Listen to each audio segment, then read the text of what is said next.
Alright folks, with that stuff right there, I'm actually going to be doing a sort of makeshift anchor system. I'm on the road. I'm in Carrollton, Georgia at my buddy Scott's house, and we've had a day on the water with this Crescent Kayak Shoalie, and normally I would be putting an anchor wizard right in, probably right there, because it's got the footprint for it, and running it up. But I didn't come fully prepared to fully rig this boat. I mean, I wanted to get it on the water, and hopefully you've watched that video. The thumbnail says Shoalie stability. But we're getting on the water tomorrow, and I do have an anchor, but I don't have an anchor wizard. I got the bomb, and this is, I actually cut the fuse off of the bomb anchor because I didn't like how far it sticks up when it kind of slides up the side of something. So I stopped off, and on my way down here saw Trey at Innovative Sportsman, and we cut off the fuse, so to speak, and just put a screw eye in there. He did a tap and die. Anyhow, what I'm doing is and I'm going to show you how to do this. My makeshift retractable anchor system, right? I've done these for years, and I think I paid 19 bucks for this at Home Depot this morning. These things last maybe a year. If you use it in salt water, they last about 3 trips. But this is going to get me through this trip and maybe a few more, later this year. But the concept is that you strip all of the, and I'll open it here in a second, you strip all the rubberized clothesline. So this is designed for, hey, you want a clothesline here, you attach it to the corner of the house and you run it out to a tree there and you hang your clothes on. But we're going to use it to organize, and I'm going to replace that rubberized clothesline with this parachute cord, because it's just going to flow through the tie down eyelets, or it actually has some stainless steel fair leads on the boat. It's just going to move through there a lot easier. And then I got a choice of cleats. It's funny, I don't have an anchor wizard, but I got 5 different cleats to choose from. I don't know. I like this one a lot. This is one that I've used for the Torpedo motor lift and some other purposes. And this one's good. I may see if I can find a home for that and permanently fix it on there, because that's a really nice one to use. This is the one that comes with the Torpedo. I got a spare one of those. That one also works, but because that's black plastic, it can sometimes wear through there with repeated long-term use, whereas this is, it's metal. This one just kind of is very similar to the Clam Cleat Junior. They're actually distributed by Clam Cleat Junior, distributed by Select Designs. And this one is another version, just kind of kicks in the side. I can't even tell you where I got this one. Quick cleat, slides in there, and I don't know, I'm not gonna use that one. I used to use these a lot, the zigzag cleat where it goes like that. But I'm gonna walk over there with this, see if I can find some hardware and get that on there. So you're gonna find a happy home for that. The spool will actually end up, it'll live under there, and I get a zip tie And let's see, is that gonna fit there? No, I don't know, maybe I'm better off using the other one for now because it has a smaller footprint. I'll come back to that. I'll show you what I end up deciding with the cleat, but let's jump into what we need to do to get the spool ready. So I'll open that up again, replacing the rubberized cord that's in there with this parachute cord. There's a couple tricks that you need to pay attention to do it right and make sure that you didn't waste your $19 on this retractable clothesline spool.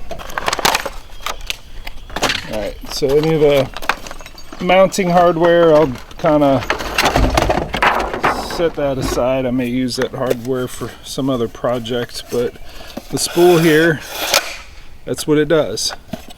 You mount it, and my mounting is just going to be a zip tie to something underneath the seat. But there's a spring in there, and the concept is that you use this as your anchor line, but it's grabby, it's rubber.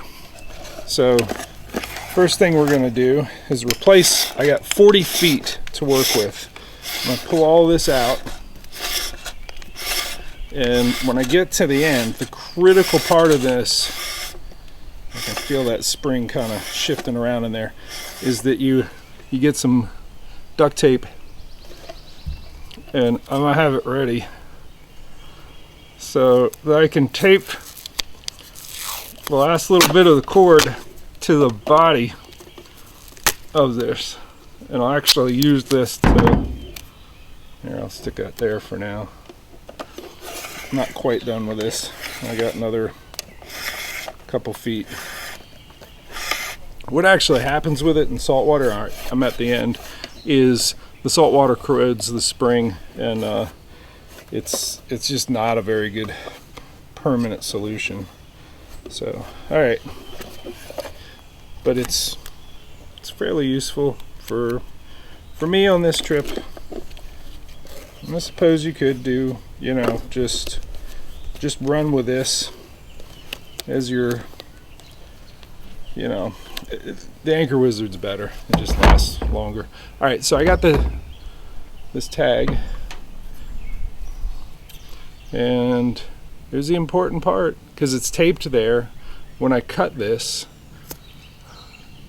if I were to let go of that and the spring sucks it all back up in there, I have a piece of garbage basically. So because I have this duct taped and that tension is held, I'm in good shape. Right here, I think I got 50 feet of parachute cord. You know, someone may ask why so much. This holds 40. I want to use what I can do, but you know, if you're trying to anchor in sand, you can do it. You can absolutely do it, but it's gonna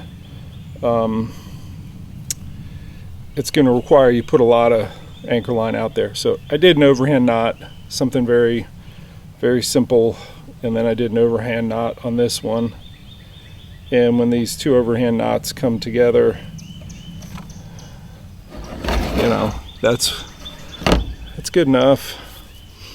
The reason it's good enough, and I'm going to trim some of that off, is that I'm going to have an overlay of, well,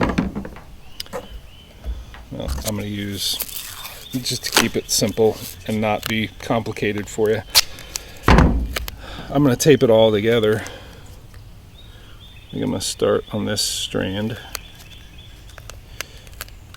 and I'll bury this much of it, and that knot is, it's going to be somewhat protected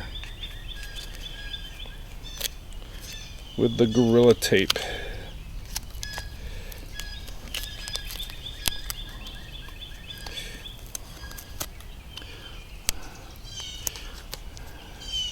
And then I'll take the other little bit of tape off there. and it'll draw up all of this parachute cord, which is easier on your fair leads. It just, I'm not gonna have this go all at once because I want it to be nice and even.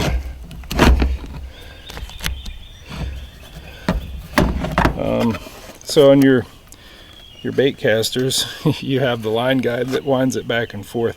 This takes up a little bit of room in there, but basically I'm going back and forth, making sure I'm having an even sort of coating of line back and forth, left and right, just like your bait caster would. And it's taking it up. I mean, there's quite a bit of tension in a 40-foot version. And you know, I'm getting tangled up in the other stuff, which is gonna be just garbage. Get out of there. That just jumped right through there. Yeah, I will unfortunately throw all that away, but I'm getting what I need out of it.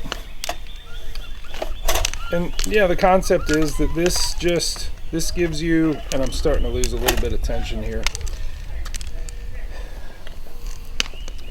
This gives you plenty of tension to draw up the, it won't pull your anchor up for you, but as you pull your own anchor up, I'm gonna come back to this and just make sure that much doesn't get sucked up in there.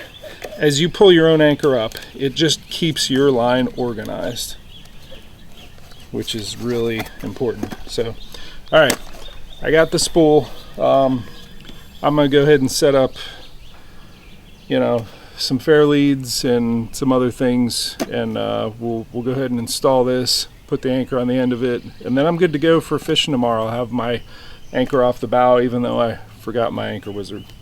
All right, I think I'm using this spot here, and I'm gonna put it right there. You can see my anchor line is coming right along the inside here, and it's gonna sort of eat up a little bit of where the track is, but I'm all right with that. I like this position for the ergonomics of my, you know, moving pulling an anchor line up. So, all right, it's going to be pulling in this direction, so I need to have it that way. So it's important to get your anchor moving in the right direction. So the anchor, I'll do this again later, but I've done this wrong before. Look at the directionality. The anchor is going to be pulling this way, so you want the cleat to, okay, yeah, to go there. So I just got a couple, I'm going to do some pilot holes here. I'm going to go there, and I'm going to do them one at a time. I'll just drive it into there with the driver. These are the Yak Attack ones for the track, stainless steel.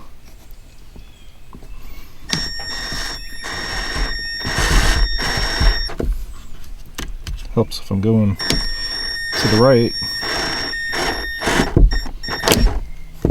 Okay.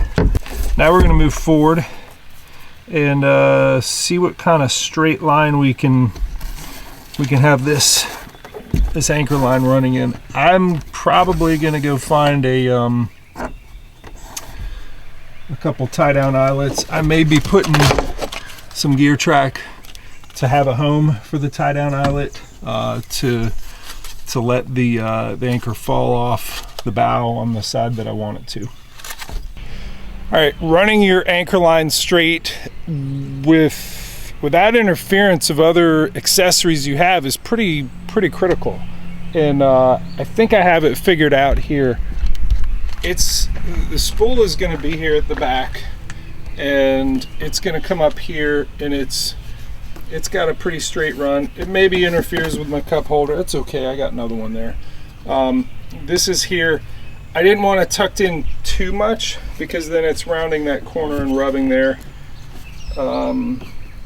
As it comes forward, it's traveling right along here. It's not going to interfere with what I have on this top track because it's riding right in here. It's also not interfering with once I get foot control steering for the Torpedo there, because I'm going to run it to a tie-down eyelet, which is this guy right here. It's important to run anchor lines through stainless steel and not plastic fair leads because they will chew through plastic.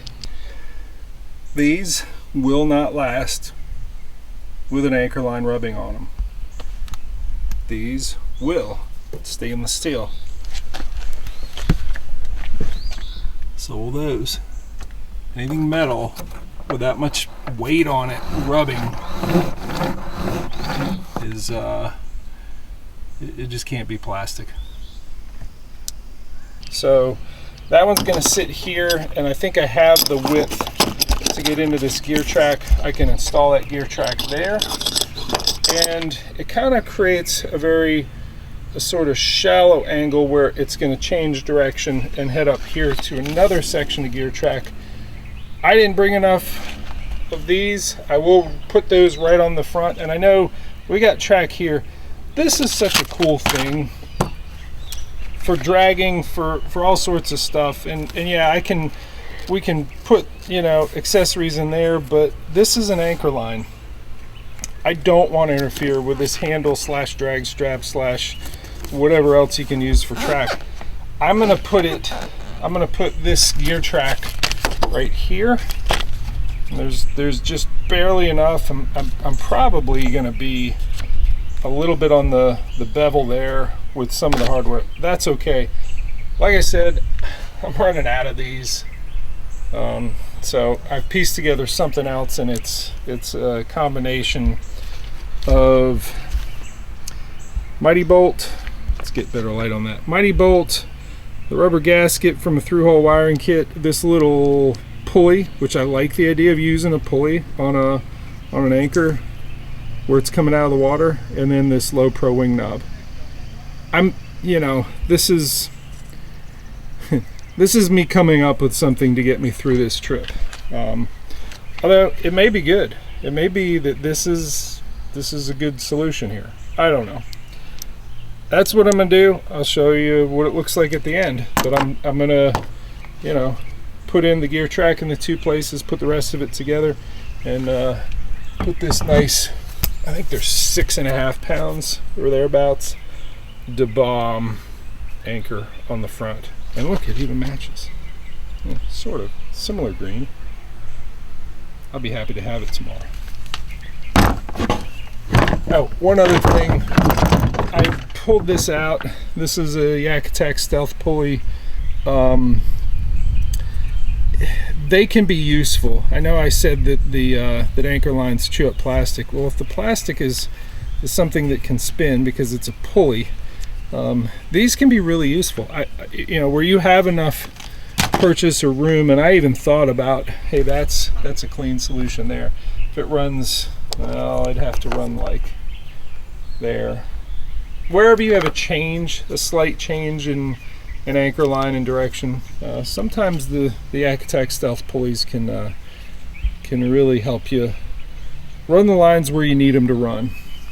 All right, let's jump in, finish this install.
All right, it is time to finish this off. I'm gonna tie this anchor on.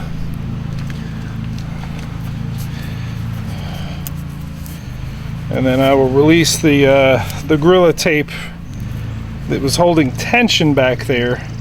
So I'm just doubling this over and kind of coiling it back.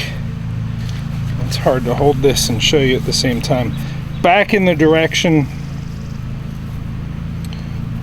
of where I tied it on, or where I looped around the eyelet there. So I got 4 coils, 5. I think that should be enough. Push that tag in through the loop. I didn't do a good job singeing that. I need to come back and get a lighter on that. We will singe it, but that's gonna hold. Yep, we got an anchor. I should have done this before, but I'll go ahead and put the lighter to it, and that just cleans up. It just singes the end of it. Just cleans it up so it's not going to fray like what I saw that I was doing.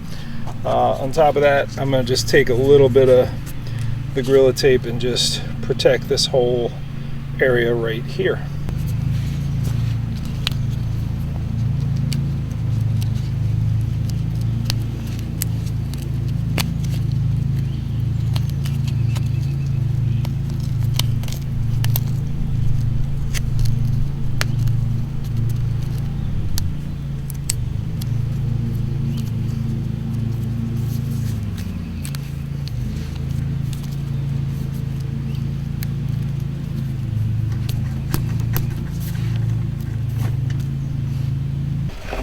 All right, time to take the tape off and free this anchor spool. Let it start doing its job, which is just to take up slack. You create the slack when you pull it up, and this just, you know. I'm gonna take a zip tie, attach it to the seat frame, but we got a real straight shot here, and I'm actually pulling it up now. That's a good pull. I'll show you what that looks like in a second. But cleat's working good. The retracting part of it is working good. One real important safety note. 2 things you need to know about anchors. 1, you have to have a knife on your life jacket. I use the NRS Copilot. If I get stuck, if I get that anchor in a place that the boat is whipping around in current or waves, or it's just doing bad things, and I've tried to get it out, you got to know when to give it up, to say, hey, that anchor isn't worth my life. And I've had one time in my life where I said, it's been a good run, and it was, you know, related to an anchor, and that was early on in kayak fishing. And I don't really need to relive and tell that story, but I'll just say, you know, you want to be smart about where you put it down, and even when you are smart about it, sometimes you get surprised. You got to have the knife right here so you can reach down in this really super tight line. You're close to it, and you can get that serrated blade of the NRS Copilot or pilot knife and go and cut your losses, and, you know, live to get home and re-rig another anchor. The second one, I'm going to pick up the camera for this one. I'm going to release this, and the anchor's on the front there. When I let go of that, it's going to drop. Okay. What happens if that releases when we're driving down the road? And this is banging around. Eventually, you know, the right thing is going to cut that. And then this thing that was I mean, tell me that's not a cannonball. Do you want to shoot a cannonball through someone's windshield and hit them in the face and kill them? I don't. So when in transport, you want to open the hatch, and I'm getting ready to do that here. I'm gonna undo this. Even if you just put it here, no, I'm gonna put it in the hatch. So we'll do that, and we'll be ready to go. I'm actually gonna do it later because Scott's gonna be back from CrossFit here in a minute. And I want to show him what I rigged on this. I know he'll see it in the video, but it is important that you stow your anchors properly. And we got a great place right here in the hatch. Very convenient. Drop it in there, then it's safe, and then it's not going to cannonball through someone's windshield, hit them in the face, and kill them. All right, hope that helps. Can't wait to get this thing back out on the water again. Such a cool boat.